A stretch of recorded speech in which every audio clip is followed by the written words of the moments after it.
Inilah headline news pukul 16 waktu Indonesia Barat. Joyce Waro yang menampar petugas AFSEC Bandara Samratulangi Manado akan menjalani pemeriksaan sore ini di Polda Metro Jaya. Joyce akan datang ke Polda didampingi oleh suaminya, Purnawirawan Brigjen Polisi Johan Angelo Sumampau.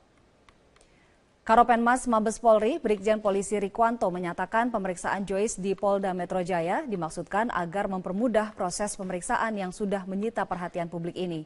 Joyce akan dimintai keterangan terkait pemukulan yang dilakukan terhadap AFSEC Bandara Samratulangi Manado. Rikwanto mengungkapkan kehadiran suami Joyce Waro hanya dimaksudkan untuk mendampingi dan bukannya mencampuri penyidikan. Sementara itu untuk menyelidiki kasus ini, 3 penyidik dari Polda Sulawesi Utara didatangkan ke Polda Metro Jaya.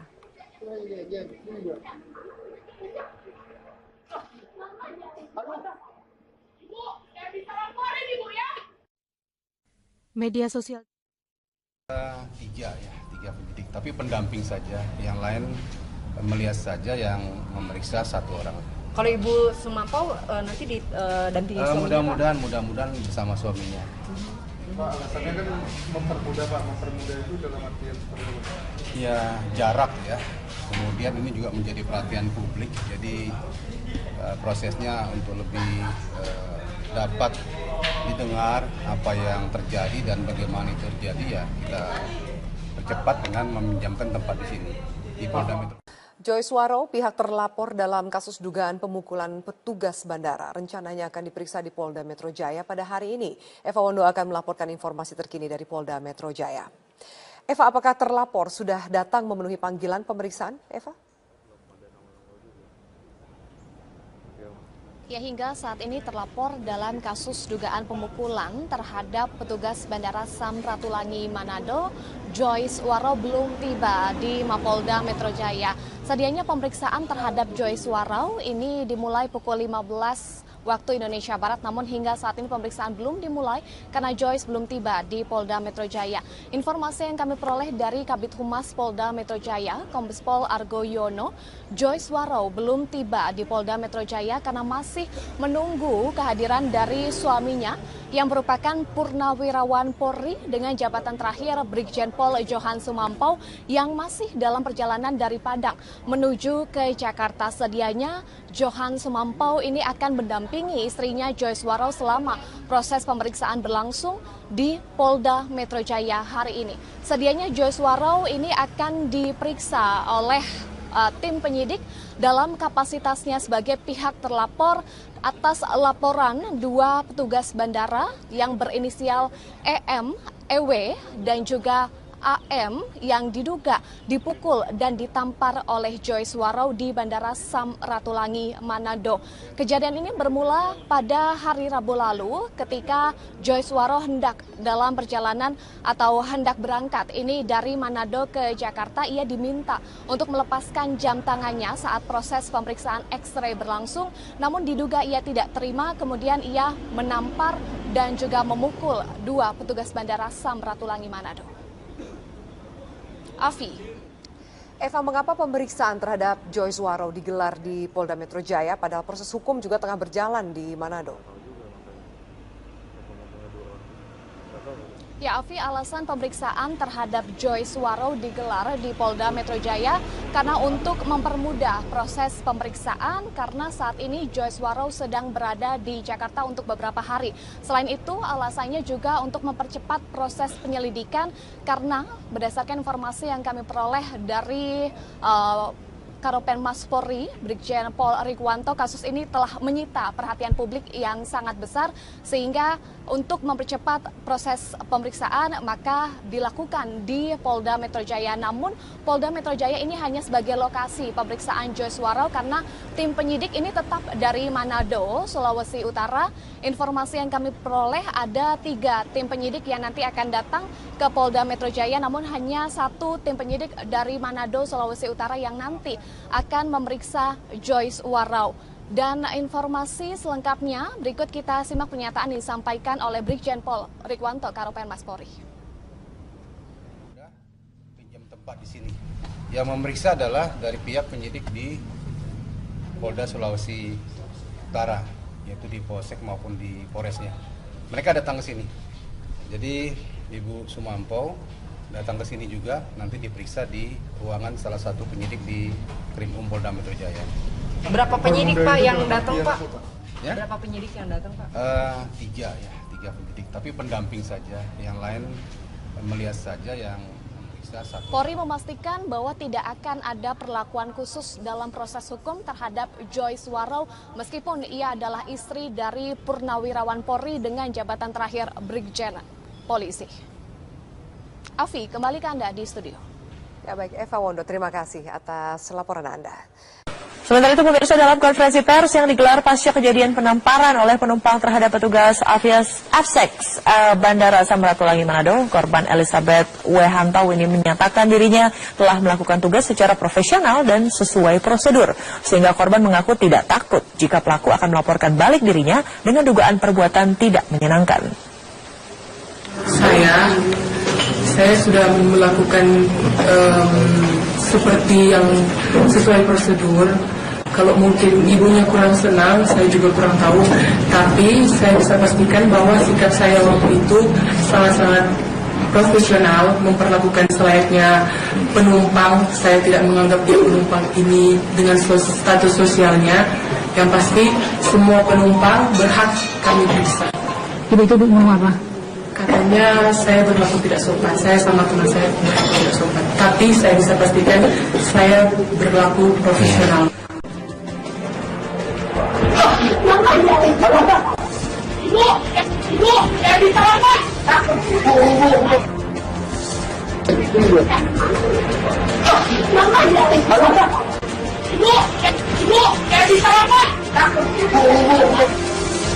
Kembali lagi di Newsline, pemirsa, Kepolisian Resort Kota Manado telah menerima laporan atas kasus tindak penamparan yang dialami security Bandara Samratulangi Manado. Kasus akan diproses tanpa pandang bulu. Di mana hari Rabu pagi, korban penamparan telah melaporkan kasus yang menimpa dirinya ke Polsek Bandara. Saat ini kasus diambil alih oleh Polresta Manado. Kapolresta Manado, Kombes Pol Hisar Sialagan, menyatakan polisi telah meminta keterangan dari korban. Meski kasus diduga dilakukan oleh istri seorang jenderal yang bertugas di Mabes Polri, namun polisi tetap melanjutkan proses penyelidikan kasus ini.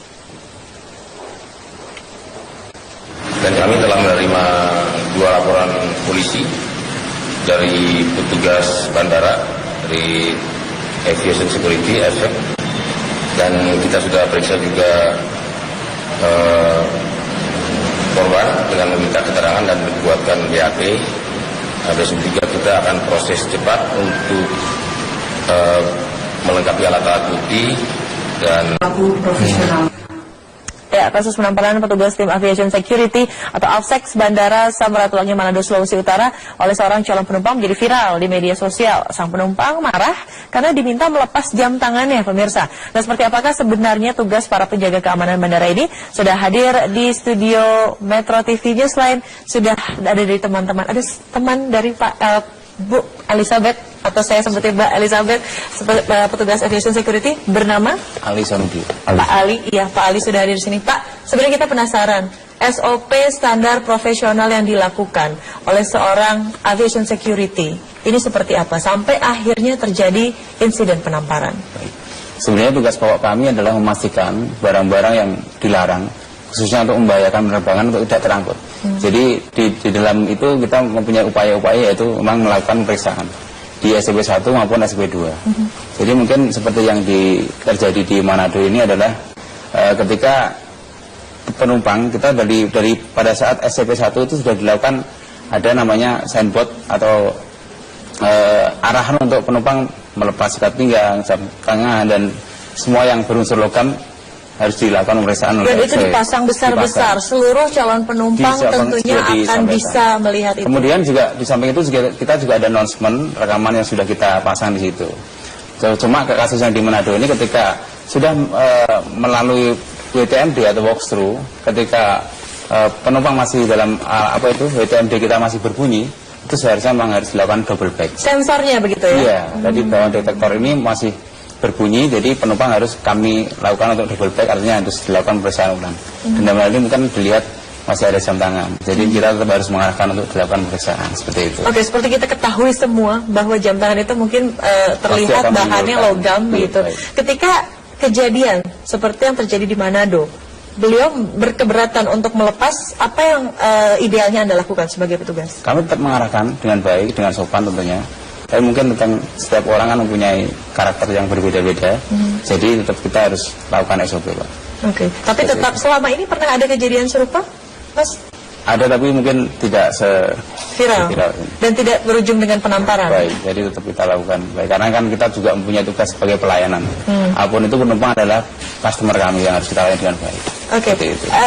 Tapi sepanjang, katakanlah gini, saya ingin tahu satu hari Anda bekerja berapa jam? 8 jam. 8 jam. Dalam rentang waktu 8 jam dengan banyaknya penumpang, itu apakah insiden dalam tanda kutip keberatan atau mungkin ketidaktahuan dari para calon penumpang ini setiap kali terjadi atau hanya sekali-sekali? Hanya mungkin kecil ya kemungkinan, karena kan dari Kementerian Perhubungan terus kita juga memberikan sosialisasi. Juga dibantu dengan media sosial yang saat ini kan sudah di-share aturan tentang penerbangan, tentunya masyarakat sudah semakin sadar. Baik. Jadi intensitasnya lebih kecil. Melihat di lapangan seperti apa, Pak Dodi, ingin di-share mungkin? Jadi sebenarnya usaha pencegahan kejadian-kejadian seperti ini sudah maksimal kita lakukan. Jadi petunjuk-petunjuk untuk melalui tempat pemeriksaan ini secara audio sudah kita siapkan, secara video sudah kita siapkan, kemudian secara... Dan itu di titik-titik yang memang para calon penumpang ini sudah akan melihat? Itu sudah kita tentukan, ya terlihat, kemudian terdengar dan lain sebagainya, itu sudah kita tetapkan di seluruh tempat pemeriksaan. Tapi kan memang banyak, ada persentase sedikit penumpang yang masih tidak mengindahkan. Nah, kalau masih tidak mengindahkan ini, maka kewajiban petugas lapangan mengingatkan kembali agar mengikuti aturan yang sudah ditetapkan oleh regulator. Dan tadi terbukti bahwa tidak mengikuti aturan, maka prosedur yang dijalankan pun memang harus diarahkan. Kata-kata yang tadi ditegaskan adalah mengarahkan. Ketika mengarahkan, lalu akhirnya berujung dengan penamparan, apalagi sudah ada kekerasan verbal sebelumnya, Pak Danang, ada konsekuensi hukum tentunya yang akan dijalani? Sebelum saya menjawab itu, Mbak Widya, saya kira saya sebagai dirut dan bertanggung jawab terhadap pengelolaan 13 bandara, termasuk di tempat kejadian di Manado, saya minta maaf ya, karena seharusnya kita ini pada saat ini kan habis berlebaran ya, semua arus balik sudah kita laksanakan, semua berjalan seperti yang kita harapkan, dan tentunya kami merasa senang karena tidak ada kejadian berarti pada puncak arus mudik yang mesti dilakukan oleh kawan-kawan di lapangan untuk melayani saudara-saudara kita yang kan ribuan mudik ke kampung halamannya. Jadi sekali lagi kami mohon maaf, seharusnya ini memang tidak terjadi, tapi apapun alasannya, barangkali kami sebagai manajemen juga introspeksi ya. Kami akan meningkatkan kualitas pelayanan ya, maupun hospitality dari rekan-rekan kami yang di lapangan. Kalau kita melihat fakta yang ada di dalam viral ya, kita ketahui bersama bahwa sebenarnya ada ekstra effort yang dilakukan oleh anak yang bersangkutan. Malah si anak kecil ini kan tidak berbohong. Betul. Dan tidak bisa dikontrol. Itu dikonfirmasi bahwa yang menahan, yang menampar itu adalah anak dari si ibu itu ya? Si ibu dari anak yang menahan itu. Jadi mungkin barangkali tadi kalau kita lihat dari fakta bahwa ada ketidakstabilan ya dari yang bersangkutan ya, terhadap apa yang dilakukan oleh petugas kami di lapangan ya. Kalau Mbak Widya tahu ya, saya aja lupa Mbak, sebenarnya pemeriksaan di bandara sejak kita naik pesawat awal dulu waktu kita masih kecil ya, itu kan semuanya memang harus diperiksa. Betul. Jadi ini bukan hal yang baru. Sekali lagi atas nama keamanan. Iya, bukan, artinya kalau melalui jasa penerbangan atau angkutan udara, itu di bandara pasti diperiksa. Ya. Dan Saya udah lupa itu. Kapan mulai ada pemeriksaan di bandara? Sepertinya sudah menjadi pakem Ya, begitu ya. artinya ini artinya udah nggak bisa nggak bisa kita itu menolak gitu. Karena tadi seusia saya itu lupa pada saat pertama kali saya masuk bandara itu kayaknya sudah diperiksa. Dan dari dulu begitu-begitu aja ya Pak ya? Dan dari dulu begitu-begitu saja. Ya. Mungkin kita harus husnuzon ini pertama kali naik pesawat. Mungkin kan ada juga orang yang belum tahu. Bapak dari kecil mungkin udah naik pesawat Pak Danang ya kan. Tapi kemarin saya ingin ke Pak Doni. Pak, ini Anda kan sebagai Head of Security. Itu kan tadi dikonfirmasi juga dari Kementerian Perhubungan bahwa ada pelatihan cara berkomunikasi, pelatihan cara untuk bagaimana menghandle orang ketika katakanlah emosi. Bahkan ada informasi masuk ke redaksi kami ada sedikit gangguan psikologis begitu yang sedang dialami. Itu pelatihannya seperti apa? Apakah di-refresh setiap 3 bulan sekali, 6 bulan sekali, atau seperti apa Pak Doni? Ya, jadi dari program direktur kami, direktur operasi, kami membuat suatu gerakan yang namanya gugus kendali mutu. Dari sini kita membongkar skill teman-teman itu tidak hanya sebagai pengamanan, tapi juga sebagai pelayanan. Nah ini kita meningkatkan soft skill mereka, bagaimana cara mereka berkomunikasi, tatapan wajah, kemudian cara berdialog yang benar, sampai cara penanganan pun ada yang bersinggungan dengan penumpang, maka tidak boleh dia yang menyelesaikan, harus ada pihak kedua supaya mereda. Pihak kedua ini dari teman sendiri, mengambil alih supaya menurunkan tensi kemarahan. Kemarin kejadiannya kan ribut dengan yang pertama, pihak kedua baru turun sudah langsung kepukul gitu. Nah ini sebenarnya sudah kita tetapkan di dalam pakem SOP bahwa mengurangi tensi benturan, maka ketika ada keributan akan ada pihak kedua yang masuk. Yang akan membantu. Iya. Kemudian apabila tensi ini naik kembali, maka ada pimpinannya dia yang namanya squad leader yang akan mengambil alih. Oke. Tentu supaya tidak terjadi benturan. Saya ingin lebih lanjut lagi yang tiap hari ya ketemu sama penumpang dengan berbagai permasalahan, persoalan. Anda tentunya diharuskan untuk tetap sabar. Kata-kata yang ditekankan adalah selain bertugas sebagai pengamanan, tapi juga pelayanan. Bentuk pelayanan apa yang menurut Anda paling ideal?